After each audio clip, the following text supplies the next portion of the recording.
Olá, muito prazer, eu me chamo Ludmila, seja muito bem-vindo a mais um dia do nosso plano de leitura da Bíblia.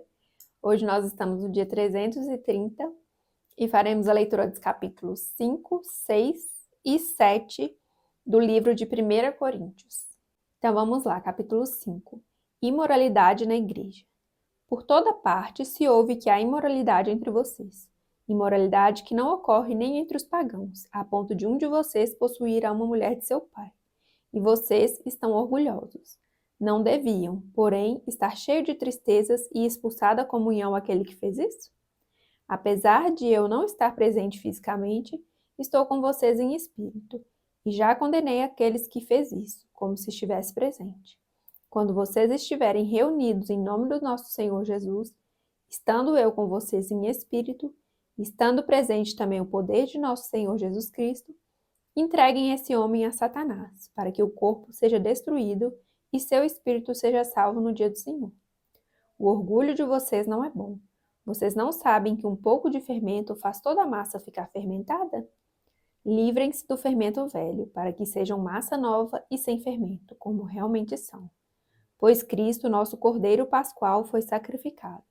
Por isso, celebremos a festa, não com fermento velho, nem com o fermento da maldade e da perversidade, mas com os pães sem fermento, os pães da sinceridade e da verdade. Já disse por carta que vocês não devem associar-se com pessoas imorais. Com isso, não me refiro aos imorais deste mundo, nem aos avarentos, aos ladrões ou aos idólatras. Se assim fosse, vocês precisariam sair deste mundo. Mas agora estou escrevendo que não devem associar-se com qualquer que, dizendo ser irmão, seja imoral, avarento, idólatra, caluniador, alcoólatra ou ladrão. Com tais pessoas vocês nem devem comer. Pois como haveria eu de julgar os de fora da igreja? Não devem vocês julgar os que estão dentro? Deus julgará os de fora. Expulsem esse perverso do meio de vocês. Capítulo 6. Se algum de vocês tem queixa contra outro irmão, como ousa apresentar a causa para ser julgado pelos ímpios, em vez de levá-la aos santos? Vocês não sabem que os santos hão de julgar o mundo? Se vocês hão de julgar o mundo, acaso não são capazes de julgar as causas de menor importância? Vocês não sabem que haveremos de julgar os anjos? Quanto mais as coisas desta vida. Portanto, se vocês têm questões relativas às coisas desta vida, designem para juízes os que são da igreja, mesmo que sejam os menos importantes. Digo isso para envergonhá-los. Acaso não há entre vocês alguém suficientemente sábio para julgar uma causa entre irmãos? Mas, em vez disso, um irmão vai ao tribunal contra outro irmão, e isso diante de descrentes. O fato de haver litígios entre vocês já significa uma completa derrota. Por que não preferem sofrer a injustiça? Por que não preferem sofrer o prejuízo? Em vez disso, vocês mesmos causam injustiças e prejuízo, e isso contra irmãos. Vocês não sabem que os perversos não herdarão o reino de Deus? Não se deixem enganar, nem imorais, nem idólatras, nem adúlteros, nem homossexuais, passivos ou ativos, nem ladrões, nem avarentos, nem alcoólatras, nem caluniadores, nem trapaceiros herdarão o reino de Deus. Assim foram alguns de vocês. Mas vocês foram lavados, foram santificados, foram justificados no nome do Senhor Jesus Cristo e no Espírito de nosso Deus. O perigo da imoralidade. Tudo me é permitido, mas nem tudo convém. Tudo me é permitido, mas eu não deixarei que nada me domine. Os alimentos foram feitos para o estômago, e o estômago para os alimentos. Mas Deus destruirá ambos. O corpo, porém, não é para a imoralidade, mas para o Senhor, e o Senhor para o corpo.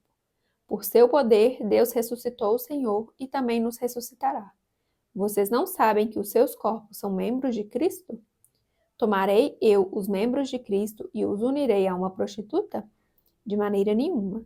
Vocês não sabem que aquele que se une a uma prostituta é um corpo com ela? Pois, como está escrito, os dois serão uma só carne. Mas aquele que se une ao Senhor é um espírito com ele. Fujam da imoralidade sexual. Todos os outros pecados que alguém comete fora do corpo os comete. Mas quem peca sexualmente peca contra o seu próprio corpo. Acaso não sabem que o corpo de vocês é santuário do Espírito Santo que habita em vocês, que lhes foi dado por Deus e que vocês não são de vocês mesmos? Vocês foram comprados por alto preço. Portanto, glorifiquem a Deus com o seu próprio corpo. Capítulo 7. Acerca do casamento. Quanto aos assuntos sobre os quais vocês escreveram, é bom que o homem não toque em mulher, mas por causa da imoralidade, cada um deve ter sua esposa e cada mulher o seu próprio marido. O marido deve cumprir os seus deveres conjugais para com sua mulher, e da mesma forma a mulher para com seu marido. A mulher não tem autoridade sobre o seu próprio corpo, mas sim o marido. Da mesma forma, o marido não tem autoridade sobre o seu próprio corpo, mas sim a mulher. Não se recusem um ao outro, exceto por mútuo consentimento, e durante certo tempo, para se dedicarem à oração. Depois, unam-se de novo, para que Satanás não os tente por não terem domínio próprio. Digo isso como concessão e não como mandamento. Gostaria que todos os homens fossem como eu, mas cada um tem o seu próprio dom da parte de Deus, um de um modo, outro de outro. Digo, porém, aos solteiros e às viúvas, é bom que permaneçam como eu, mas se não conseguem controlar-se, devem casar-se, pois é melhor casar-se do que ficar ardendo de desejo. Aos casados dou este mandamento, não eu, mas o Senhor, que a esposa não se separe do seu marido, mas se o fizer, que permaneça sem se casar, ou então reconcilie-se com o seu marido, e o marido não se divorcie da sua mulher. Aos outros, eu mesmo digo isso, não o Senhor. Se um irmão tem uma mulher descrente e ela se dispõe a viver com ele, não se divorcie dela. E se uma mulher tem marido descrente e ele se dispõe a viver com ela, não se divorcie dele, pois o marido descrente é santificado por meio da mulher, e a mulher descrente é santificada por meio do marido. Se assim não fosse, seus filhos seriam impuros, mas agora são santos. Todavia, se o descrente separar-se, que se separe. Em tais casos, o irmão ou a irmã não fica debaixo da servidão. Deus nos chamou para vivermos em paz. Você, mulher, como sabe se salvará seu marido? Ou você, marido, como sabe se salvará sua mulher? Entretanto, cada um continue vivendo na condição que o Senhor lhe designou e de acordo com o chamado de Deus. Esta é a minha ordem para todas as igrejas. Foi alguém chamado quando já era circuncidado? Não desfaça a sua circuncisão.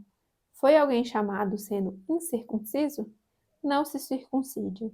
A circuncisão não significa nada, e a incircuncisão também nada é. O que importa é obedecer aos mandamentos de Deus. Cada um deve permanecer na condição em que foi chamado por Deus. Foi você chamado sendo escravo? Não se incomode com isso, mas se você puder conseguir a liberdade, consiga. Pois aquele que, sendo escravo, foi chamado pelo Senhor, é liberto e pertence ao Senhor. Semelhantemente, aquele que era livre quando foi chamado é escravo de Cristo. Vocês foram comprados por alto preço. Não se tornem escravos de homens. Irmãos, cada um deve permanecer diante de Deus, na condição em que lhe foi chamado. Quanto às pessoas virgens, não tenho mandamento do Senhor, mas dou meu parecer como alguém que, pela misericórdia de Deus, é digno de confiança. Por causa dos problemas atuais, penso que é melhor o homem permanecer como está. Você está casado? Não procure separar-se. Está solteiro? Não procure esposa. Mas, se vier a casar-se, não comete pecado. E se uma virgem se casar, também não comete pecado. Mas aqueles que se casarem enfrentarão muitas dificuldades na vida, e eu gostaria de poupá-los disso. O que eu quero dizer é que o tempo é curto. De agora em diante, aqueles que têm esposa, vivam como se não tivessem. Aqueles que choram, como se não chorassem. Os que estão felizes, como se não estivessem. Os que compram algo, como se nada possuíssem. Os que usam as coisas do mundo, como se não as usassem. Porque a forma presente deste mundo está passando. Gostaria de vê-los livres de preocupações. O homem que não é casado preocupa-se com as coisas do Senhor, em como agradar ao Senhor. Mas o homem casado preocupa-se com as coisas deste mundo, em como agradar sua mulher. E está dividido. Tanto a mulher não casada como a virgem preocupam-se com as coisas do Senhor, para serem santas no corpo e no espírito. Mas a casada preocupa-se com as coisas deste mundo, em como agradar seu marido. Estou dizendo isso para o próprio bem de vocês, não para lhes impor restrições, mas para que possam viver de maneira correta, em plena consagração ao Senhor. Se alguém acha que está agindo de forma indevida diante da Virgem, de quem está noivo, que ela está passando da idade achando que deve casar, faça como achar melhor. Com isso não peca, casem-se. Contudo, o homem que decidiu firmemente em seu coração que não se sente obrigado, mas tem controle sobre a sua própria vontade e decidiu não se casar com a Virgem, este também faz bem. Assim, aquele que se casa com a Virgem faz bem, mas aquele que não se casa faz melhor. A mulher está ligada a seu marido enquanto ele viver.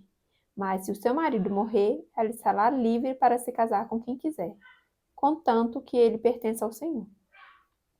Em meu parecer, ela será mais feliz se permanecer como está, e penso que também tem o Espírito de Deus.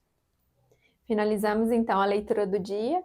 Muito obrigada pela sua companhia. Fique com Deus e até amanhã. Tchau, tchau.